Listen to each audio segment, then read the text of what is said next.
Committee on Culture, Arts, and International Affairs. Today is March 23rd. The time is 10:33 a.m. and we are convening in room 329. Today we have with us Vice Chair Tam and Rep Capella. Mahalo for joining us today. Before we get started, I'm going to go over some brief housekeeping rules. There is a 2-minute time limit per testifier in order to allow as many people to testify as possible. Please keep yourself muted and your video off while waiting to testify and after your testimony is complete if you are joining us via Zoom. The Zoom chat function will allow you to chat with the technical staff only. If you are disconnected unexpectedly, you may attempt to rejoin the meeting. And if disconnected while presenting testimony, you may be allowed to continue if time permits. Please note the House is not responsible for any bad internet connections on the testifier's end. In the event of catastrophic network failure, it may be necessary to reschedule the hearing or schedule a meeting for decision making. In that case, an appropriate notice will be posted. Lastly, please refrain from profanity or uncivil behavior. Such behavior may be grounds for removal from hearing without the ability to rejoin. With that, we will go into our first agenda item on our 10:30 a.m. agenda, SB 3338, relating to the Kalapapa Memorial. First testifier we have for that measure is the Department of Health. Good morning, Chair Gates, Vice Chair Tam, and respected representatives. I'm Glenn Wasserman. I'm Chief of the Communicable Disease and Public Health Nursing Division of the Hawaii Department of Health, and I'm representing the Director of Health for this bill. The Department of Health, this memorial honors the lives and legacy of the more than 8,000 people who were separated from their families and placed in isolation on the Kalawao Peninsula of the island of Molokai. The department supports the intent of the bill to assist with the development of a permanent memorial to honor those who were institutionalized at Kalapapa. But the department requests that any funding be made in the form of a capital improvement project to assure that the Department of Accounting and General Services technical expertise is incorporated into the project and that funds can be executed with an appropriate timeline. So I have to emphasize that unless this is a capital improvement project, it will be very difficult for the Department of Health to manage.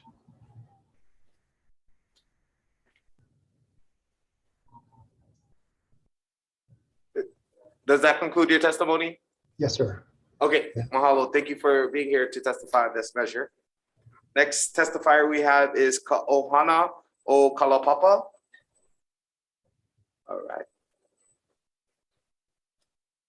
Aloha, Chair Gates, Vice Chair Tam, and member of the CAI committee. My name is DeGray Vanderbilt. I was hoping that possibly I could read my testimony. We asked people not to show up. A lot of people wanted to show up, but we knew you were on a tight time schedule. So we worked together to get one that has some real specific points. So if you wouldn't mind, I'd like to read my testimony. Go ahead, please continue. Yeah. My name is DeGray Vanderbilt, and I currently serve as a board member and secretary of Ka'ohana, a nonprofit organization formerly established in 2003, consisting of Kalapapa residents, their extended ohana, and longtime friends of the Kalapapa community. My testimony is in support of ST2, is given in remembrance of many friends I'm fortunate to have at Kalapapa over the many years. Many have passed away. At the beginning of 2021, there were 12 residents living with the right to live at Kalapapa. Today, only 9 remain. In 2021, the community lost 3 heroes, Makia Malo and Barbara Marks, both founding members of Ka'ohana o Kalapapa, and Ka'ohana President Clarence Boogie Kahilihiva. They, like so many who have passed away, would have wanted to be present at the unveiling of the completed memorial, which is a tribute to all the brave peers who sacrificed so much for the perceived betterment of others. The memorial is a long overdue and well-deserved honor. I included a copy of the Ukrainian flag, and mahalo for all of you that have shown this flag around your offices. It's really an important thing. And the brave Ukrainian people are suffering the sacrifices of war in a similar position Hawaii citizens sent to Kalapapa endured, as noted in Peter Keola, who was sent to Kalapapa in 1940, who shared, and I quote, "It's good for people to remember who were here before us. It is just like those who went to war and died. There are monuments and their names on it. My mother was also sent to Kalapapa." Peter's statement is featured on a one-page exhibit I've attached. It includes photos of Kalapapa residents who have passed away, along with their strong respective statements, each expressing as why it is important to them to see the completed memorial in their lifetime. The exhibit references a letter dated August 23rd, 1960 to residents of Kalapapa from Helen Keller, expressing her following sentiments. "For many years, I have read with affection about you, and my heart goes out in this message. You are amongst the bravest people whom I know." I have also attached testimonies of the 7 of the 9 remaining Kalapapa residents that submitted to the earlier committee meeting this session, supporting the $5 million appropriation for the memorial construction. On the state capitol grounds, there are several memorials. They honor those who gave their lives in the Korean and the Vietnam Wars, and those who paid the ultimate sacrifice as law enforcement officers. Ironically, there are 2 prominent memorial statues which grace the entrances of the state capitol. They honor Father Damien and Queen Liliuokalani, who had a close relationship and a history of serving the people of Kalapapa. All of these memorials are well-deserved honors. It's now time to honor the people of Kalapapa with the memorial they were dreamed of having. The memorial will include the names of all 8,000 individuals who were forcibly sent to Kalapapa, individuals from all walks of life, doctors, husbands, wives, children, teachers, legislators, judges, craftsmen, high school, elementary, college students.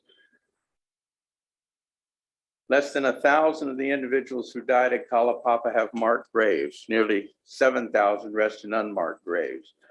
The most Reverend Larry Silva, Bishop of Honolulu, who had descendants at Kalapapa, wrote, and I quote, "The memorial would serve as a kind of communal tombstone so that all buried on the peninsula, whether in marked or unmarked graves, could be remembered. The memorial would also provide members with a fitting place to pay tribute to their ancestors and find pride in healing. Time is of the essence for this project. The small remaining population is elderly. It would be ideal to establish the memorial so that the patient residents can see it become a reality."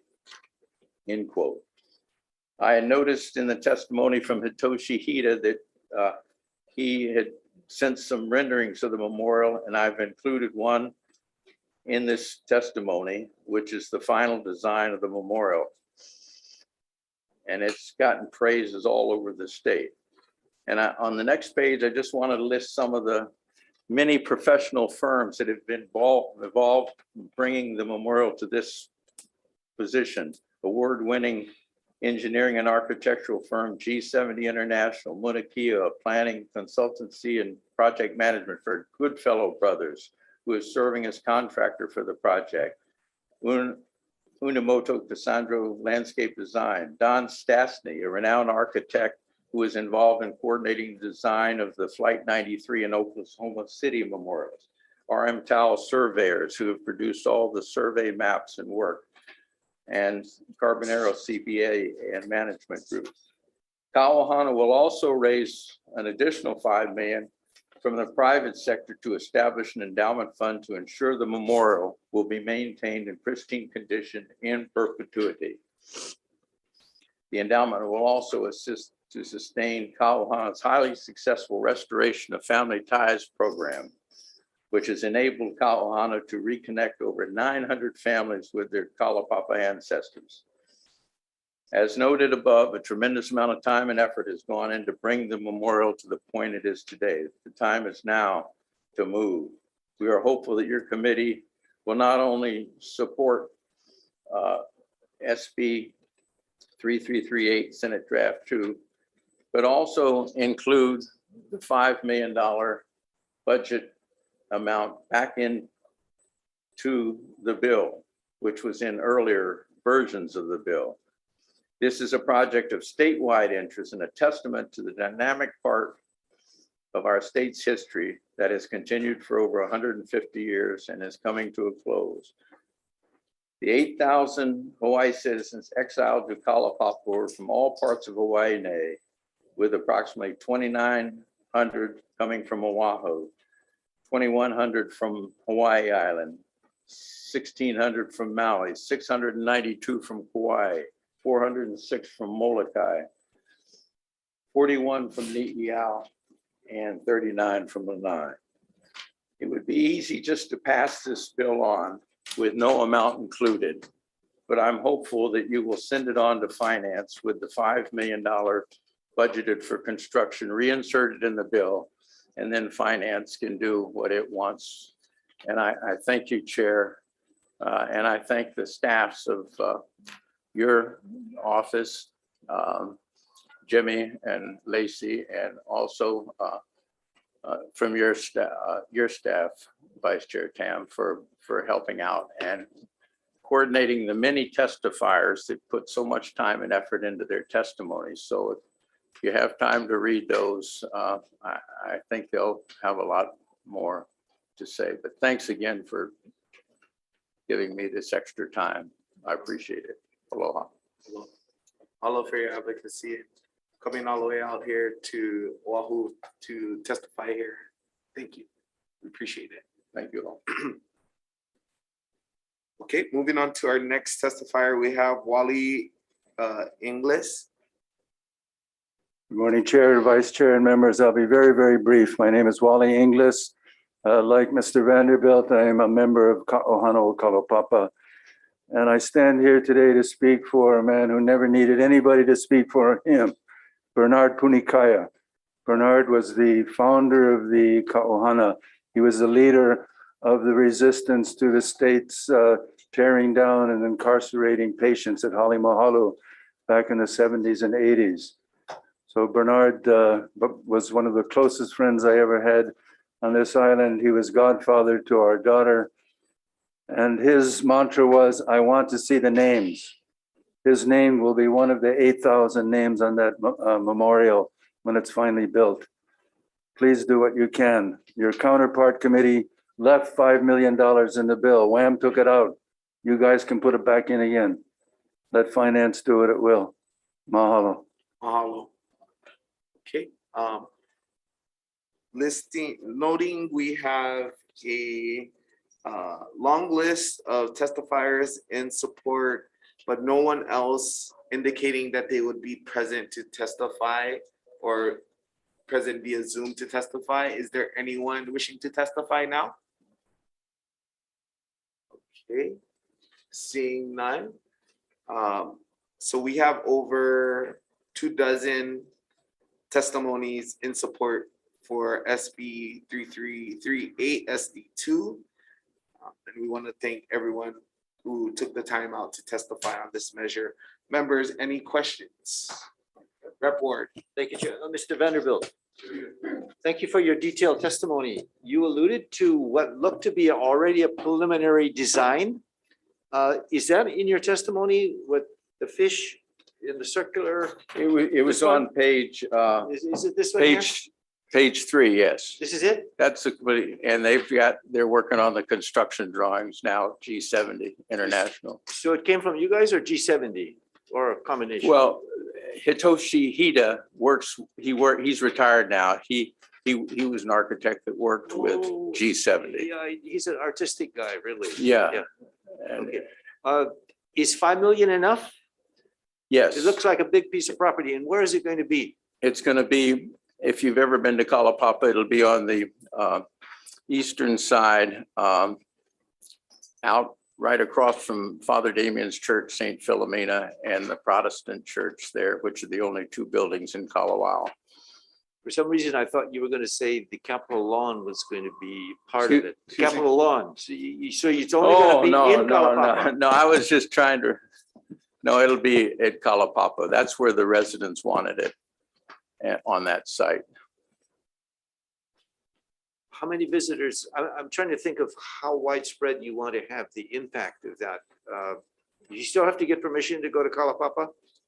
Or you can go down the trail, or you can fly in. There's as many flights, Mokuleos do as many flights as they need to get in there. And the feeling was you don't want to have it on Oahu or where there's just a lot of people who they see Well, Father Damien. it's really for the descendants, and I think that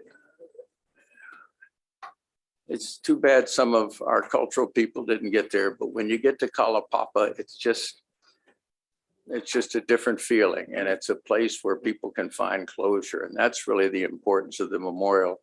And even though there may be a few, if you had a descendant there, you're going to go there and you're going to see all the names, and you're probably going to see some names that you recognize, and you'll go back and tell somebody. So hopefully within 50 to 100 years, there'll be a file on every person and a story on every person, and nobody will be lost in the history that they helped to create.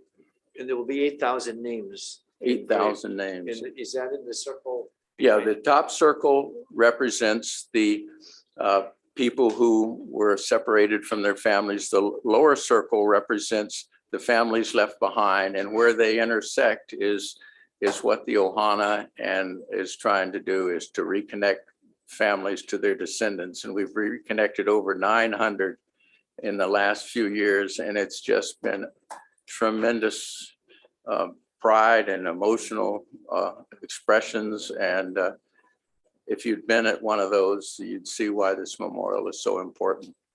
Last question, Chair. Do you have a timeline of when this should be off the ground, or is it waiting and pending the Finance Committee and WAM to say? Well, we got to get the money.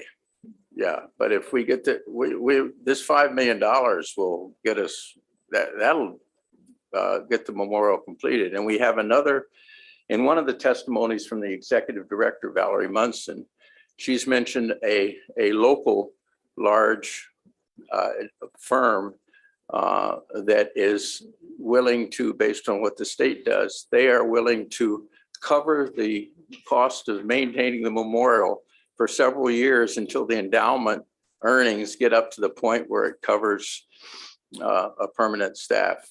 And your organization has already raised a few $100,000. What? Your organization has already raised considerable amounts of money. Yeah, so I would say to get it to this point, there's been about $650,000 that has been spent to bring it up to this point. Well done. Good cause. Thank you. Thank you, Chair. Thank you. Any other questions, members? Okay, seeing none, thank you so much. We will be making decision making on this at 11:30 a.m. today. Thank you. Thank you for the question. Go ahead.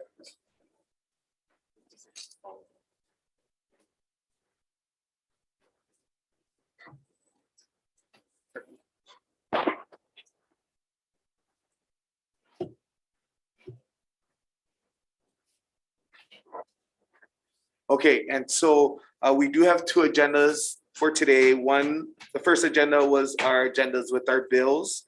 And then our second agenda is the resolutions that are coming through the Committee on Culture, Arts, and International Affairs. For the resolutions, I will be passing on the torch to Vice Chair Tam to run the resolution hearings. Just wanted to clarify. So we're going to recess from the 10:30 agenda, and we're going to start our 10:40 a.m. agenda. Recess.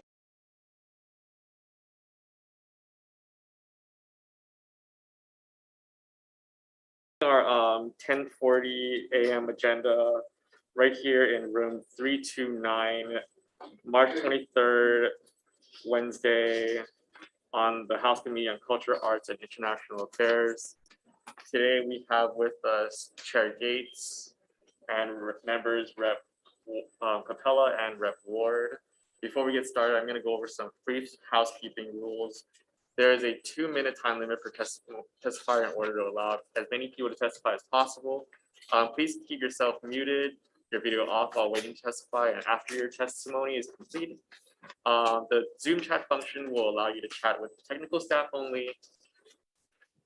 If you are disconnected unexpectedly, you may attempt to rejoin the meeting. If disconnected while presenting testimony, you may be allowed to continue if time permits. Please note that the House is not responsible for any bad internet connections on the testifier's end. In the event of a catastrophic network failure, it may be necessary to reschedule the hearing or schedule a meeting for decision making.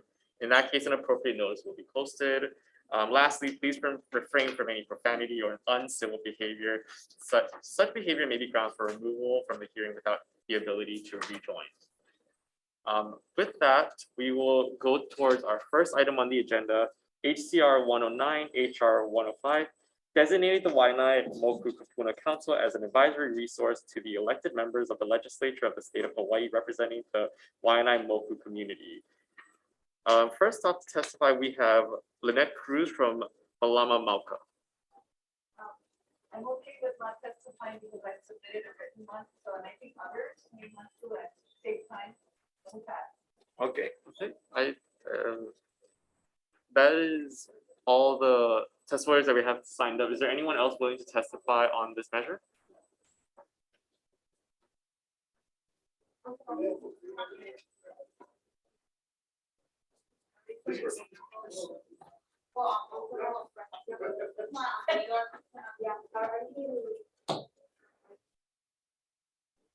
Okay, aloha, Mr. Chair, Mr. Vice Chair.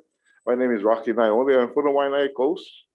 I'm here with these beautiful ladies here to testify in regards to our Moku, Waianae Moku, as an advisory group to the legislature, to the Senate.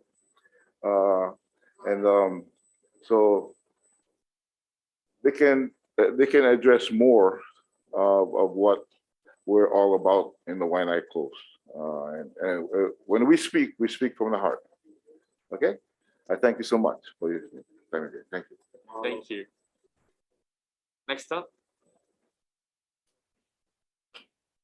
Hi, aloha. I'm Lina Suzuki, and I'm in support of this reso. And so with the testimony we just had from that uncle from Molokai, right? Like that's a kupuna speaking. And at this point of time, like why is our kupuna still speaking and asking for same things over and over?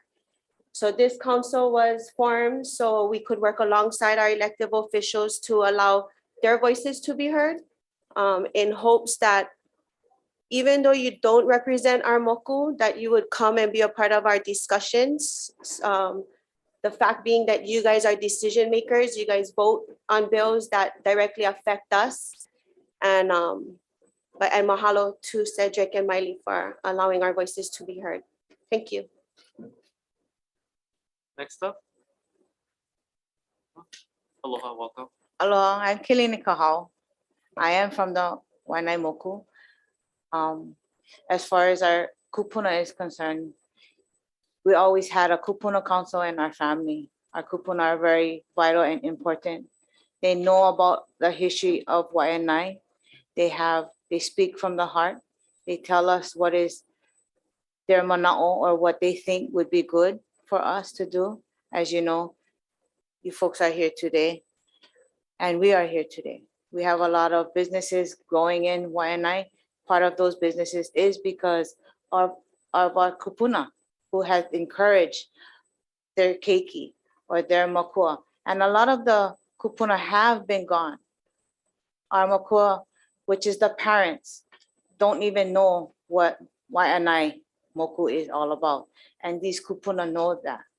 We need to teach our parents and their children what Waianae is about and encourage them to run alongside with you so that they can have a voice and be heard as a kupuna council and advisory board.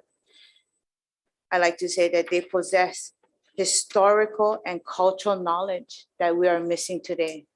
Very, very important for our families, not just for our families that are born and raised in Hawaii, but those that come to Hawaii and visit, so they understand and respect it. And I thank you, mahalo, for your time today. Aloha. Thank you. Is there anyone else in the audience wishing to testify on the measure before us?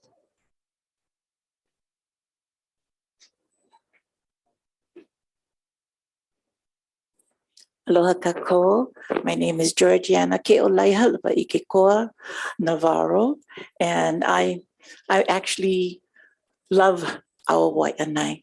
I actually come from Kapahulu, but my heart was always out in the country, and I'm here to support.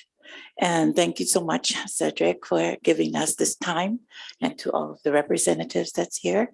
So on behalf of our Kupuna Council, it's exactly what we need to do, is to bring our younger generation together and understand that we're not going to be here long, but we want to pass it down to, and that is our job.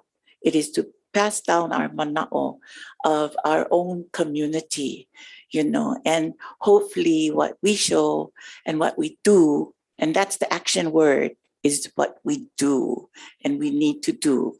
Yeah, and we're going to do it with aloha.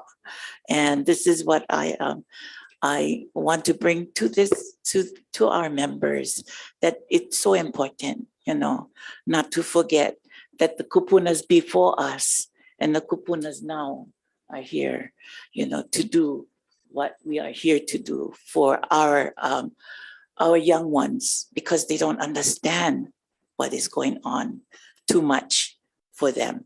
But we're here to keep it steady, keep it stable, and keep it steadfast. I mahalo, and thank you so much. Mahalo. Mahalo. Is there anyone else wishing to testify?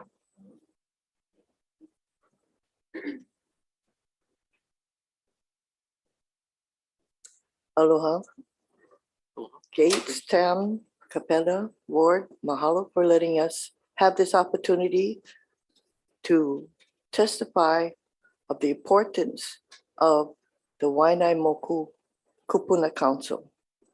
We started this with a small handful of kupunas because our bathrooms were pilau.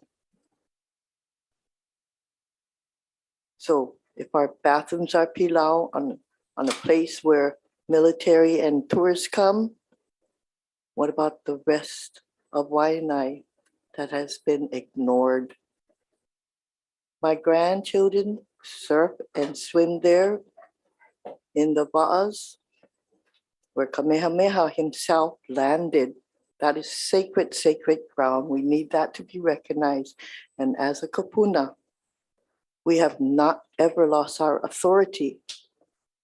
And that's what we are requesting at this time, to thank you for coming and listening to us, coming to our table. We thank you. Mahalo kia koa. Thank you Mahalo. very much. Can we have your name for the record? Siona le momi na ho'o ikai ka holo holo kulani. Mahalo. Thank you. Mahalo, mahalo. We got that. Next up.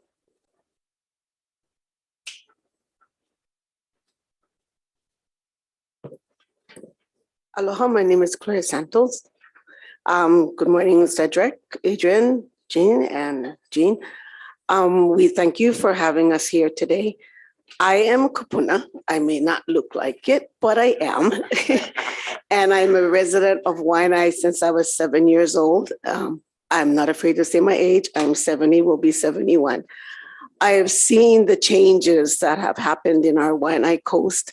I'm not liking a lot of it. But as a kupuna, I want to say that I want my voice to be heard, because I want my grandchildren and my great-grandchildren to be in an area that I grew up in and I loved and I still love. And I want them to experience the joy that I had as I was growing up. And I think as kupuna, we have the power.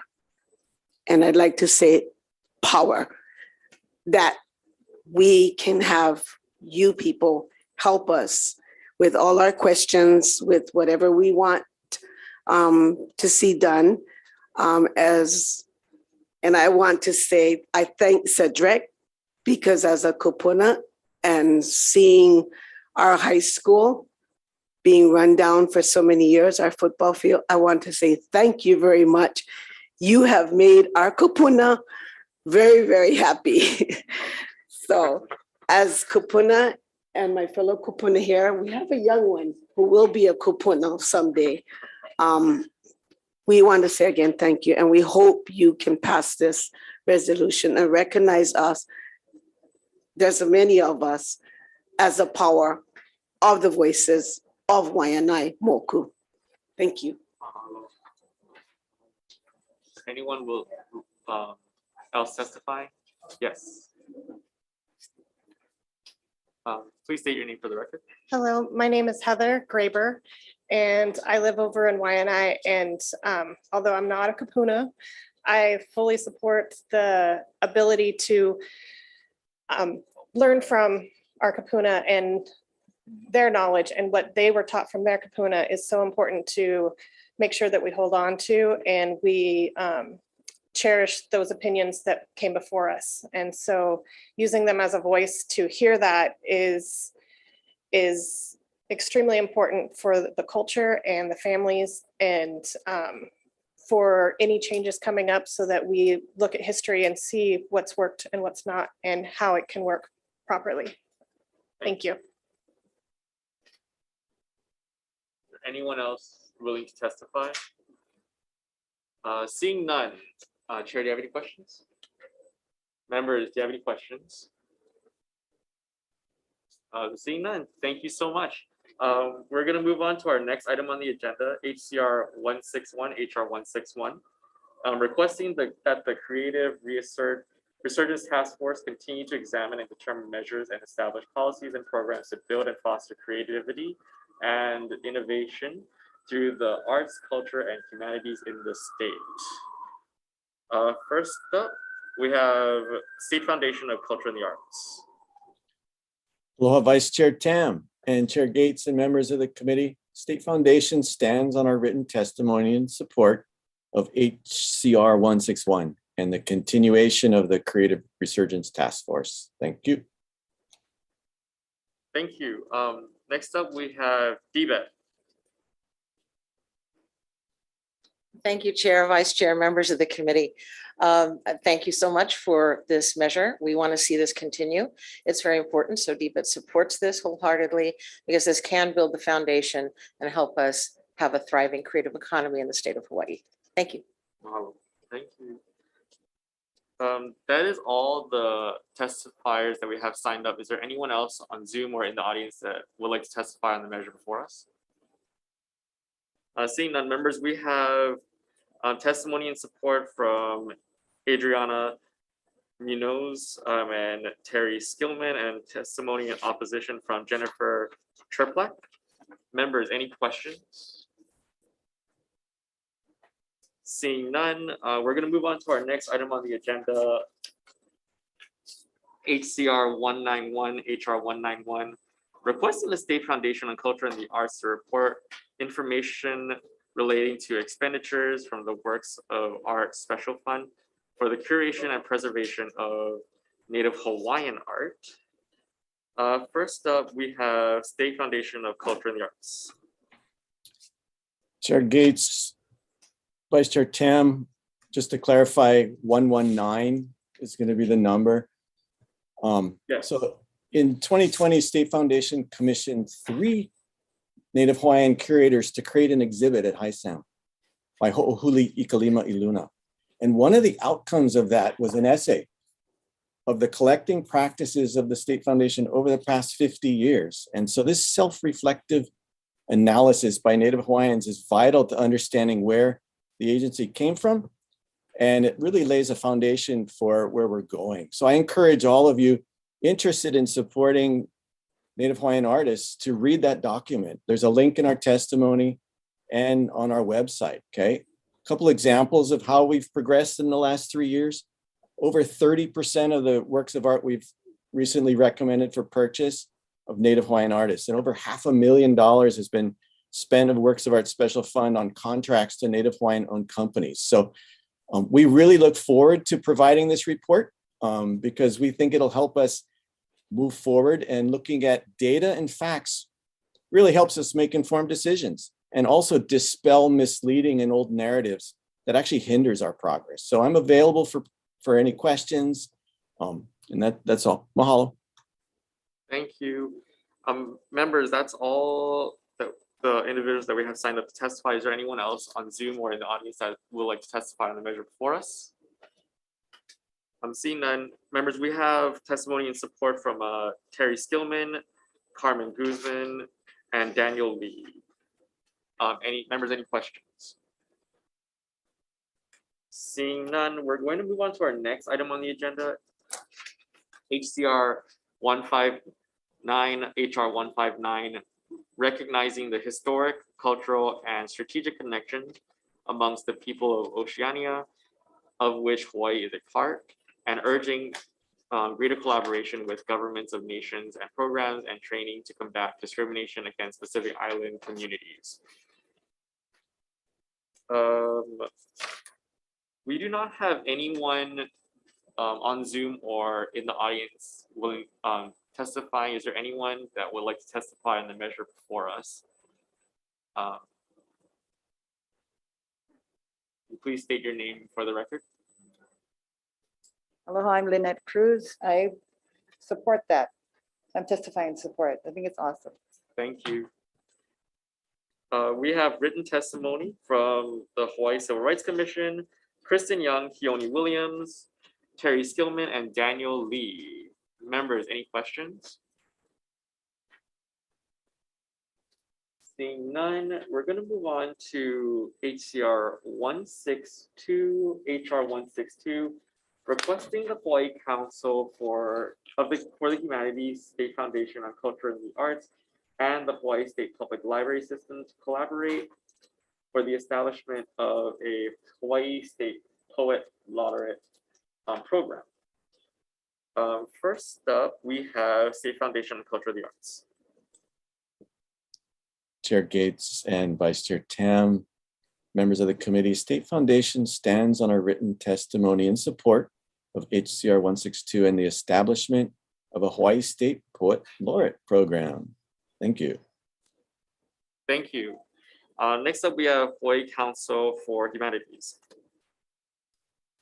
Aloha to the Committee on Culture, Arts, and International Affairs. My name is Aiko Yamashiro. I'm the Executive Director for Hawaii Council for the Humanities. You have our written testimony in front of you, and I just wanted to emphasize a couple things. One, that this resolution encourages 3 statewide organizations to work together, and I think this is a really exciting collaboration to encourage, because when our powers combine, we have this expertise and experience and love and commitment for literature and poetry and that community in Hawaii. We have experience in administering these kinds of programs, and we have accessible, really welcoming venues for community programs to take place. And we all have a mandate to serve the entire state and always strategize continuously about how to bring in voices and perspectives that are not as easily heard. So that was one thing I wanted to share. And the second thing was, I think there are misconceptions about poetry. We can think that poetry is something hard to understand and it rhymes and it's esoteric and elitist. And those who write poetry, they do so in an ivory tower and then bestow it. And these are misconceptions. I know that the vision of poetry behind this state poet laureate program is that it's not about writing and sharing poetry by yourself. It's about writing and sharing poetry together. And so the examples in my testimony are about community projects for veterans, for elders, for youth, for families, poetry that can strengthen our love of our places and help us tackle really hard community issues. So I wanted to say really proudly, I think when we say poetry, we mean this way of life and way of relating to each other that helps us to be brave and honest. It encourages us to explore our own voice, our memories and gifts. It teaches us how to listen wholeheartedly to other people. And we can see in poetry spaces how courage and compassion just creates more courage and compassion. This is the gift that poetry can bring. I've seen so many times, this is how a group of people can move from I to a we, who feel connection and care for each other. And these are some of the reasons why we're really excited about this resolution. Thank you for the opportunity to share. Thank you. Next up, we have Elizabeth Soto testifying on Zoom. Aloha, mahalo to the Committee on Culture, Arts, and International Affairs.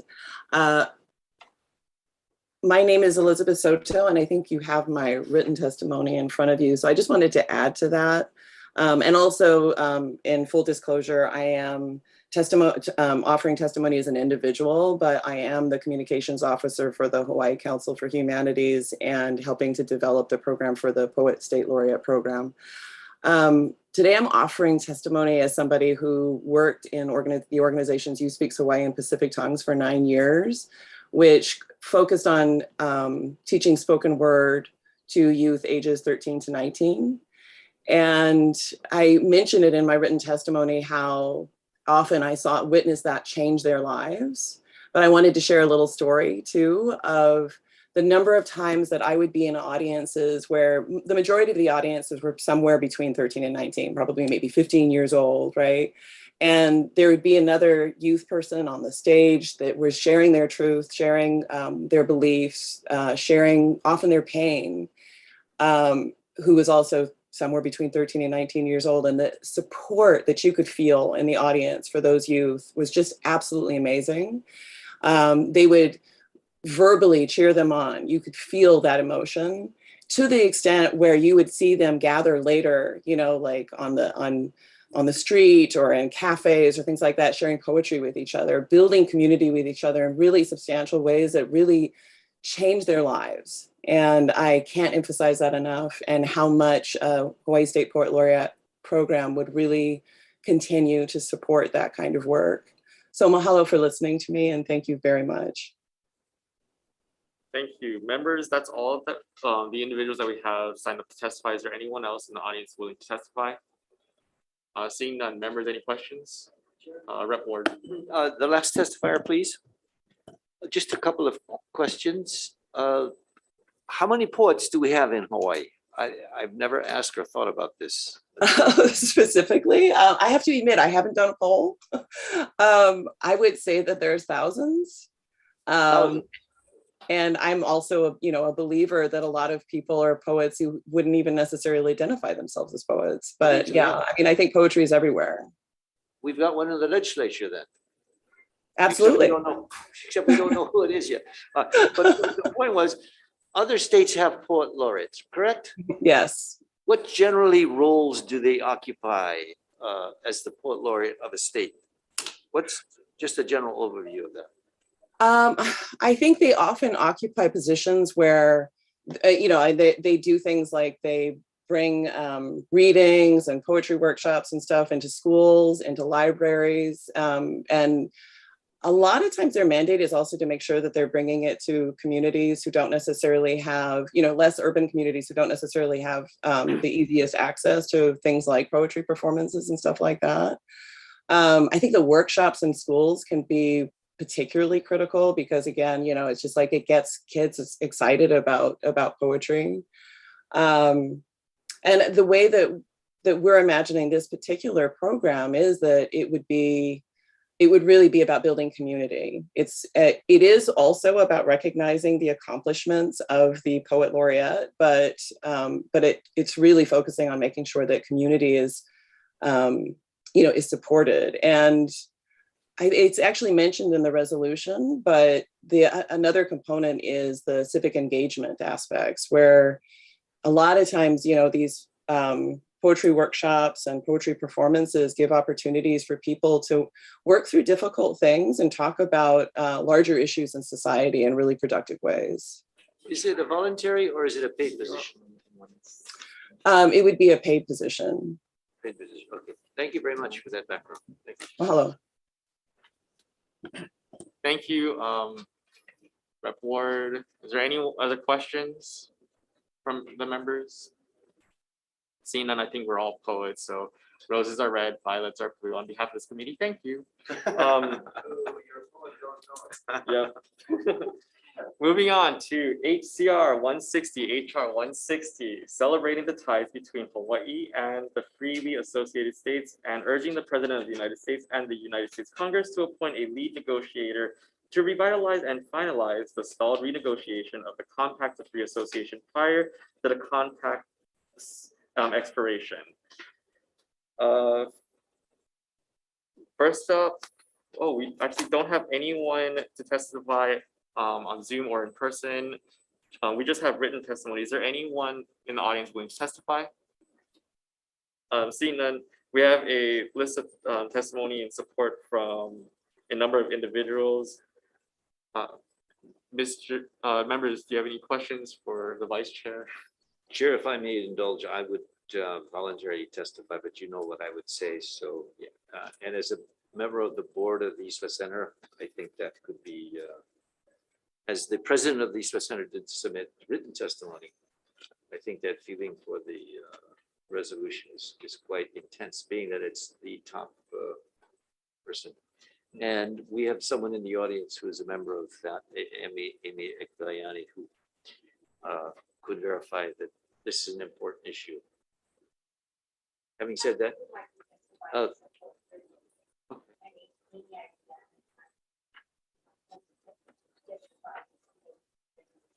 thank you, Amy. Thank you.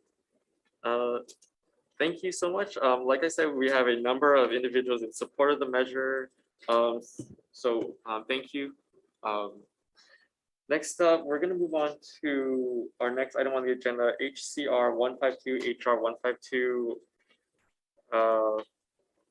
The recognizing the period between 2022 and 2023 as the United Nations International Decade of Indigenous Languages.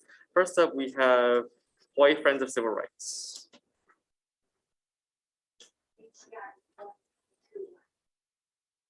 Oh, sorry. Oh no, we don't have. Sorry. We don't have any. We don't have any testimony in person or on Zoom, but we do have written testimony from Sasha Giron. Is there anyone in the audience willing to testify? Members, any questions or discussion? Okay. Moving on, we have HCR 121, HR 121, requesting the University of Hawaii to report on the Parmentasan Council's system-wide efforts to improve the status of Filipinos at the University of Hawaii. First up, we have Hawaii Friends of Civil Rights. Thank you very much, and I appreciated the poetry. The council is called Pamantasan. Sorry. So many Filipinos put the emphasis on the wrong syllable. So we are. It just shows you how important the various languages are, and I thank you for hearing this resolution. We want to first of all thank the legislature for its support over the many years, including its support in 2019 to fund the Pamantasan Council for the first time. But because of COVID and other restrictions, we haven't really been able to establish those positions. So I'll just stand by my written testimony, and I'm available for any questions. Thank you. Thank you. Next up, we have the Sariling Gawa Youth Council on Zoom. Aloha. Thank you, Vice Chair Tam, Chair Gates. My name is Leon Florendo. I'm the president of Sariling Gawa Youth Council, and we stand by our written testimony that was submitted. I also submitted a personal testimony as a father of 3 young children who are in the public school system, that hopefully, the purpose of the Pamantasan Council and the work they're doing to promote language, culture, identity of Filipinos in higher ed and in the DOE would continue that work. Also representing the Pamantasan Council as an executive council member who our chair was not able to be here, Christine Cormel, who's in Baltimore on a conference. So again, thank you, Vice Chair Tam, Chair Gates, and members of the committee for hearing this bill resolution, and we're in strong support of it. Thank you again. Thank you. We have written testimony from the Samahang Filipino Club at the Hawaii community and the Pamartasan Council. and individuals Doris Ching and Janine Batalason. Sorry, I've been butchering names. Is there anyone else willing to testify on the measure for us? Seeing none, members, any questions? Rep. Board. Please. Amy, you in your testimony mentioned that Filipinos have been here for 116 years. Can you name anybody other than yourself who's done more as a lifetime of dedication to promote Filipino issues, culture, etc.? Well, I think the Filipino members of the House and the Senate are doing very well too. So we have. I was wondering how you would humbly handle that compliment. Yeah. So our co-chairs for the caucus in the legislature is Representative Aquino and Senator Misalucha. So I would add them. Thank you. Thank you. Thank you for all you do. Thank you, Chair. Thank That was not a you. question. Seeing no more questions, any questions? Any other questions? Okay. So now we're going to move on to our next item on the agenda, HCR 110, HR 106, requesting the Hawaii Sister State Committee to evaluate and develop recommendations for the initiation of a sister state relationship with the city of Auckland, New Zealand. First up, we have DBED.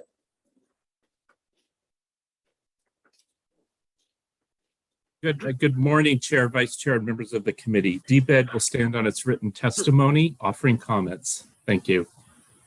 Thank you so much. That is all the testifiers that we have. Is there anyone else in the audience or on Zoom willing to testify? Seeing none, members, any questions? Seeing none, we're going to move on to our next item on the agenda.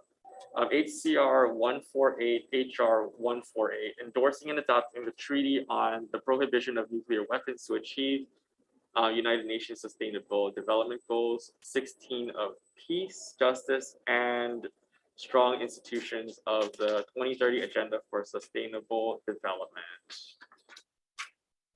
First up, we have Rick Masterson.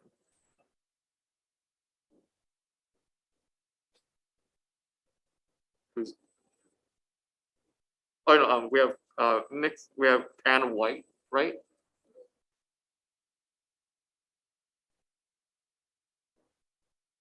Okay. Seeing none, we do have a number of individuals that have submitted written testimony in support. Members, do you have any questions directed at the chair or vice chair? Seeing none, we're going to move on to our next item on the agenda. Oh, is there anyone else in the audience willing to testify? Good morning. Second time today. Feels weird after years of not being here twice in the same day. Different issue. My name is Wally English. You already have my short written testimony and all of the others, but I urge you to pass this resolution. Like most resolutions, it's worth a little bit more than the paper they're written on.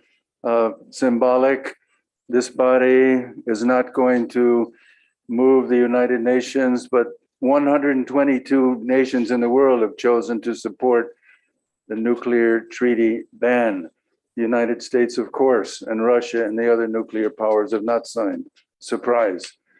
But I urge you to support this. I just came from another hearing upstairs, where they were hoping to focus on over-militarization of our islands. Again, no surprise. That one did not pass. Why would we challenge the cash cow?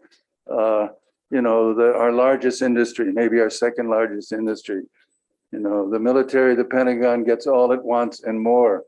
I'm looking at 2 days ago in the paper, congressional spending bill boosts military outlay in Pacific. A little thing buried in here. The bill puts 51 million towards construction of the Westlock Naval Magazine Annex.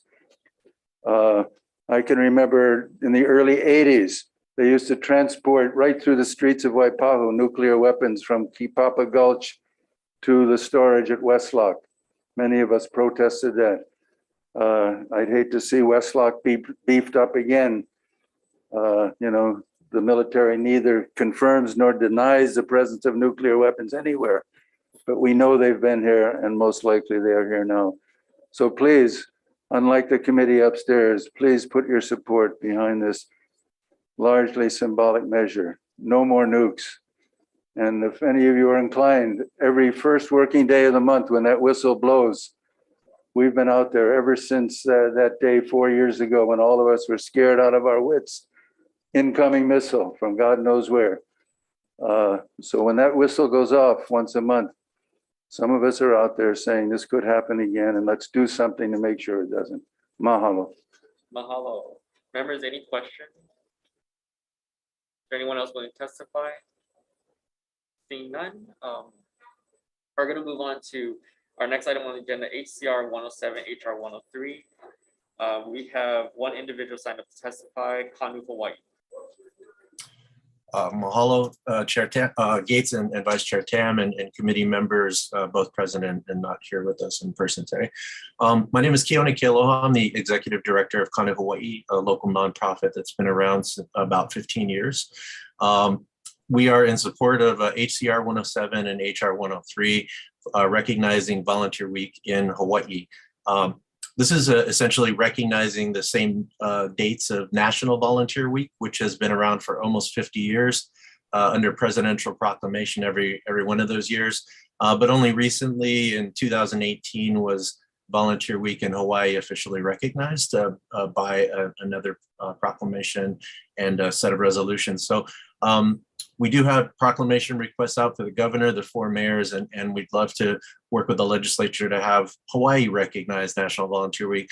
In the last 5 years that we've helped to organize and celebrate this here in Hawaii, we've had over 350 different nonprofit organizations participate with thousands of events across all 7 Hawaiian islands. And this year we have about 200 organizations will be hosting at least 250 events.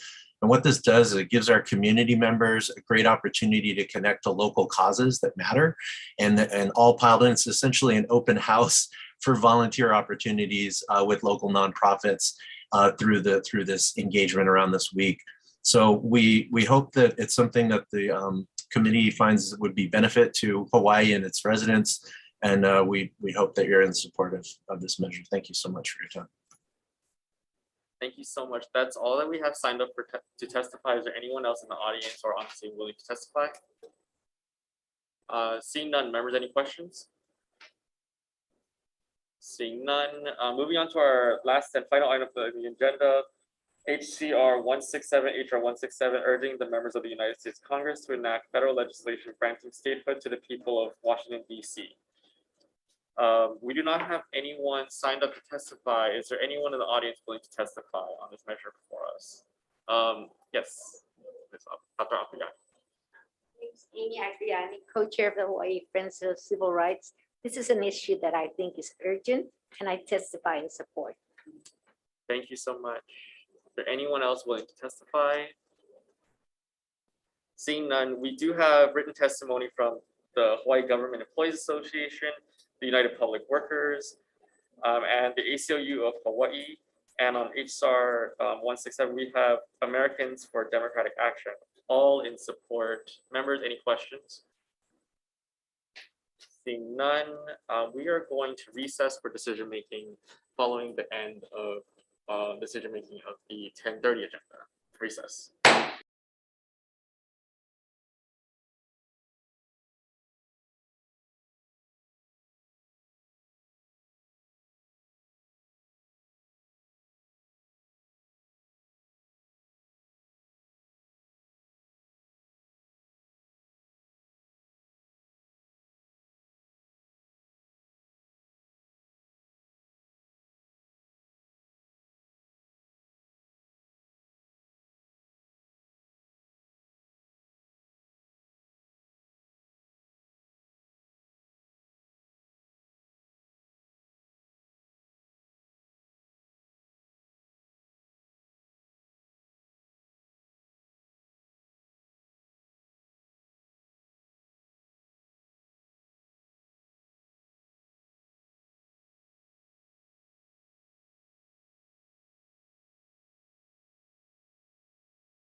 reconvening the Committee on Culture and Arts and International Affairs for decision-making on our 10:30 a.m. agenda.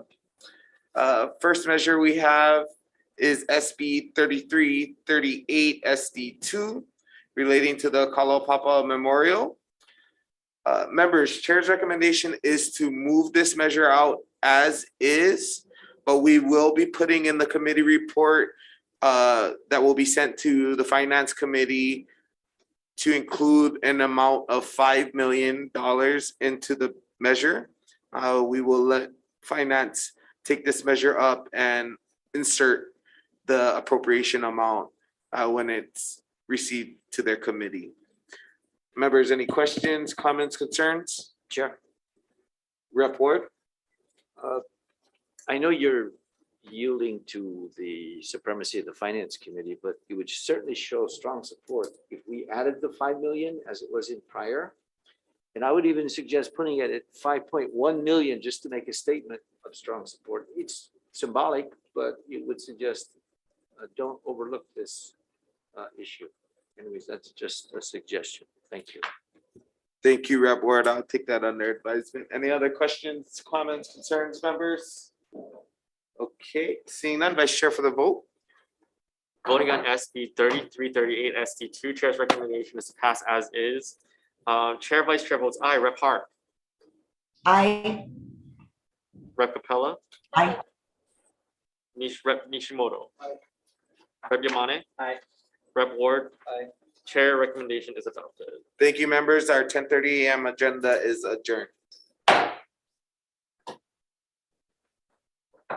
Okay, members, ready for the next agenda? Convening the 10:40 agenda for the purposes of decision making.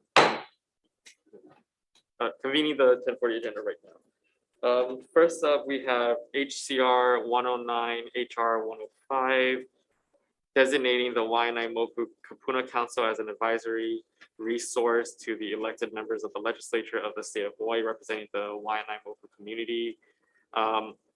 Recommendation is to pass as is. Members, any discussion?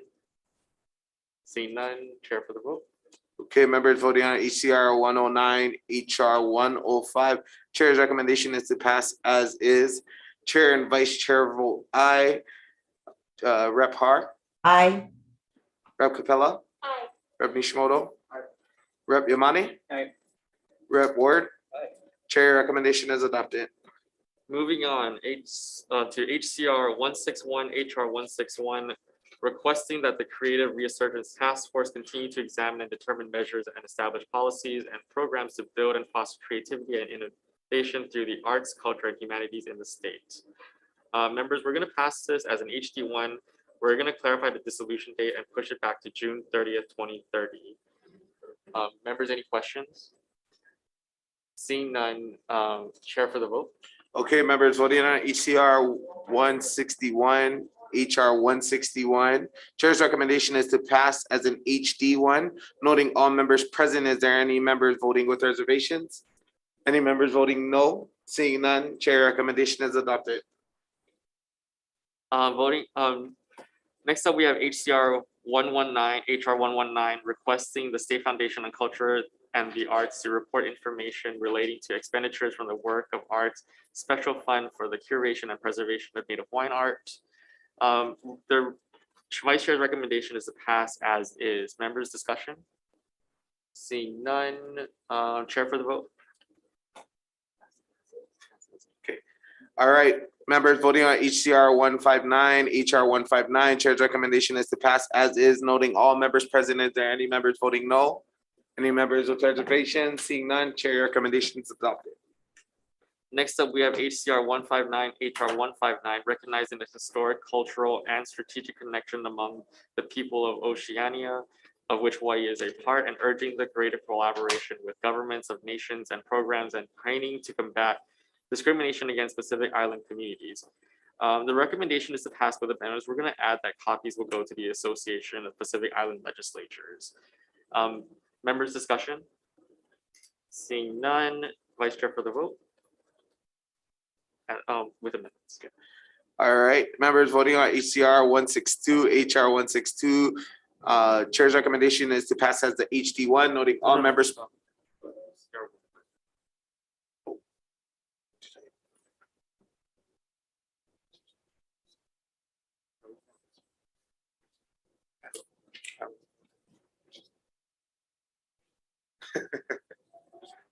Okay.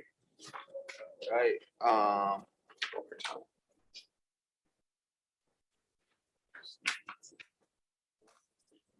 No, 16159. Yeah.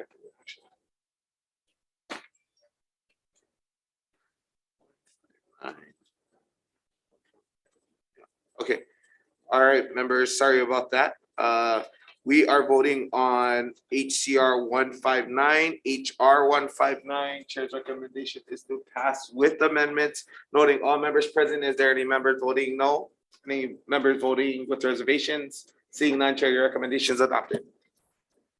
Moving on to HCR 162, HR 162, requesting the Hawaii Council for Humanities, State Foundation of Cultural Arts, and the Hawaii State Public Library System to collaborate for the establishment of a Hawaii State Poet Laureate Program. Recommendation is to pass as is.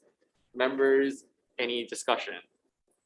Seeing none, chair for the vote. Okay, members voting on HCR 162, HR 162. Recommendation is to pass as is, noting all members present. Is there any members voting with reservations? Any members voting no? Seeing none, chair, recommendation is adopted. Moving on to HCR 160, HR 160, celebrating the ties between Hawaii and the freely associated states, and urging the President of the United States and the United States Congress to appoint a lead negotiator to revitalize and finalize the stalled renegotiation of the Compact of Free Association prior to the Compact's expiration. Recommendation is to pass as is. Members' discussion? Seeing none, chair for the vote. Okay, members voting on HCR 160, HR 160. Chair's recommendation is to pass as is, noting all members present. Is there any members voting with reservations? Any members voting no? Seeing none, chair, your recommendation is adopted. Voting on, next up on the agenda, we have HCR 152, HR 152, recognizing the period between 2022 and 2032 as the United Nations International Decade of Indigenous Languages. Vice Chair's recommendation is to pass as is. Members' discussion? Seeing none, Chair for the vote. All right, members voting on HCR 152, HR 152. Recommendation is to pass as is, noting all members present. Is there any members voting no? Any members voting with reservations? Seeing none, chair, recommendation is adopted. Next up, we have HCR 121, HR 121, requesting the University of Hawaii to report on the Permanent Council system-wide efforts to improve the status of Filipinos at the University of Hawaii. Vice Chair's recommendation is to pass as is. Members' discussion? Seeing none, Vice Chair, I chair for the vote. All right, members voting on HCR 121, HR 121. Chair's recommendation is to pass as is, noting all members present. Is there any members voting no? Any members voting with reservation? Seeing none, chair, recommendation is adopted. Next up, we have HCR 110, HR 106, requesting the Hawaii Sister State Committee to evaluate and develop recommendations for initiation of a sister state relationship with the city of Auckland, New Zealand. Members, we're going to pass this with amendments. We're going to take out all references of the city of Auckland, New Zealand, and insert the Auckland Territorial Authority. Normally, sister state relationships are mostly for provinces and cities are mostly for city and counties. So we're going to replace that with the Auckland Territorial Authority, which covers a bigger area anyway. Members' discussion? Seeing none, I chair for the vote. All right, members voting on HCR 110, HR 106. Chair's recommendation is to pass as an HD1, noting all members present. Is there any members voting with reservations? Any members voting no? Seeing none, chair, your recommendation is adopted. Next up, we have HCR 148, HR 148, endorsing and adopting the Treaty on the Prohibition of Nuclear Weapons to achieve the United Nations Sustainable Development Goal 16 of peace, justice, and strong institution of the 2030 Agenda for Sustainable Development. Vice Chair's recommendation is to pass with amendments. We're just going to make tech amendments to this. Members' discussion? Rep. Ward. Chair, I have a problem with the timing of this. The Germans call it the zeitgeist, the spirit of the moment. I'm not sure that this will get to Putin, but if it did, it's exactly what he wants to hear because he's already rattled his nuclear saber in the Ukrainian situation. So I think this would be counterproductive if we pass that and suggest that this is a time that the US, and particularly from Hawaii, which by the way was, well, you know what happened in Hiroshima and why Hawaii didn't get decimated. The point is, I don't think the timing is good. The intent, and I support, we should denuclearize, but look, we got an Iranian right on the cusp of making a nuclear weapon. In fact, weeks away.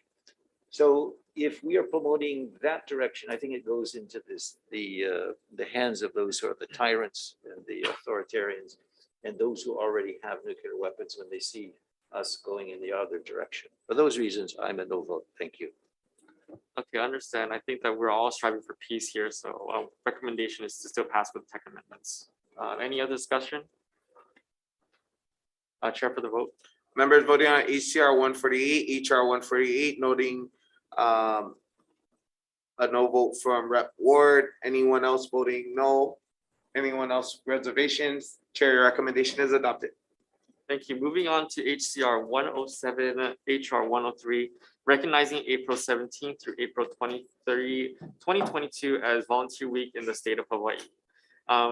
Vice Chair's recommendation is to pass as is. Members, any discussion? Seeing none, Chair for the vote. All right, members voting on HCR 107, HR 103, recommendation is to pass as is. Noting all members present, is there any members voting no? Any members with reservation? Seeing none, Chair, your recommendation is adopted. Next up, we have HCR 167, HR 167, urging the members of the United States Congress to enact federal legislation granting statehood to the people of Washington, D.C. Vice Chair's recommendation is to pass as is. Members, discussion? Chair. Rep. Ward. Washington, D.C. is a very special place, has a very special purpose. It's in the Constitution. And I think this is a work around it, so I'll be voting no with all due respect. Thank you. Okay, yeah. I'm going to respectfully disagree. Washington, D.C. has a larger population than some states with senators and Congress members that can vote. And this is about granting the voice to the people of Washington, D.C. So the recommendation is still pass as is. Members, any other discussion? Seeing none. Chair for the vote. All right, members voting on HCR 167, HR 167, Chair's recommendation is to pass as is, noting the no vote from Rep. Ward. Is there anyone voting no? Anyone else voting reservation? Seeing none, Chair recommendation is adopted. Thank you, members. Hearing is adjourned.